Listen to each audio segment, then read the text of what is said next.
مسلم conference برطانیہ کے زیر اہتمام برمنگھم میں سالانہ کنونشن کا انعقاد کیا گیا۔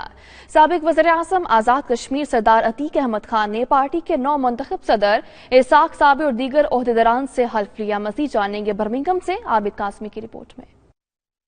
آل جموں کشمیر مسلم کانفرنس برطانیہ کا سالانہ کنونشن کا انعقاد برمنگھم کے مقامی ہال میں کیا گیا، جس میں برطانیہ بھر سے کارکنان اور عہدیداران نے بھرپور شرکت کی۔ اس موقع پر نو منتخب صدر اسحاق صابر اور پارٹی عہدیداران نے اپنے عہدوں کا حلف بھی اٹھایا۔ تقریب سے خطاب اور میڈیا سے گفتگو میں سردار عتیق احمد خان اور دیگر کا کہنا تھا کہ پاکستان کی موجودہ حکومت مسئلہ کشمیر کو عالمی سطح پر اجاگر کرنے کے لیے بھرپور اقدامات اٹھا رہی ہے۔ امریکہ بھارت پر دباؤ ڈالے اور اسے مذاکرات کی میز پر لے کر آئے۔ میرا یقین ہے کہ ان تبدیلیوں کا اثر کشمیر پر بھی پڑے گا۔ اس کا ایک بڑا سبب یہ ہے کہ اب کشمیر اور کابل جو ہیں ان کا آپس میں بڑا گہرا تعلق بن گیا ہے۔ جب تک پاکستان ہندوستان کے تعلقات ٹھیک نہیں ہوتے، کابل میں امن قائم نہیں ہو سکتا، نیٹو فورسز فارغ نہیں ہو سکتی، امریکن وڈرول آسانی کے ساتھ نہیں ہو سکتا، اور امریکہ کے اوپر پریشر ہے اپنی پبلک سے کہ وہاں سے فوجیں واپس بلائیں، نیٹو فورسز پر پریشر ہے۔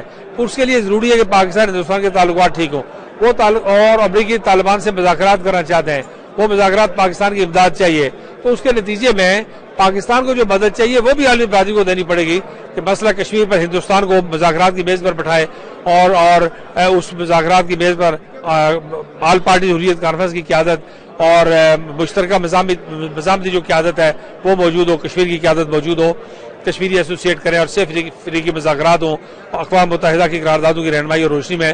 تو یہ جو صورتحال ہے یہ حوصلہ افزا دکھائی دیتی ہے کہ اب مقبوضہ کشمیر کے شہداء کا خون رنگ لائے گا۔ یہ ابھر رہی ہے اور وہ دن دور نہیں جو مسلم کانفرنس کی حکومت ہوگی اور سردار عتیق احمد خان جو خاص کر جو آج کل 70 سال سے مقبوضہ کشمیر میں جو کشمیریوں کے ساتھ پروردگی ہو رہی ہے، ہماری بھائی بہنوں کی عزت لوٹی جا رہی ہیں، ہمارے بھائی شہید کیے جا رہے ہیں، ان کا مسئلہ جو ہے یہ سردار عتیق احمد خان کی حکومت کرے گی اور سردار عتیق احمد خان خود کریں گے۔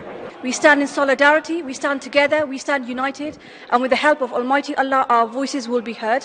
Jammu and Kashmir is a part of Pakistan, in blood, in flesh, in culture, in geography, in history, in every way, in every form. Thank you. سردار عتیق احمد نے مزید کہا کہ انہیں آزاد کشمیر میں مسلم لیگ نون کا مستقبل دکھائی نہیں دیتا۔ راجہ فاروق حیدر نے ماضی میں جو کچھ اپنی جماعت کے ساتھ کیا تھا اس کا خمیازہ انہیں بھگتنا پڑے گا۔ رپورٹنگ ٹیم کے ہمراہ عابد قاسمی، 92 نیوز، برمنگھم۔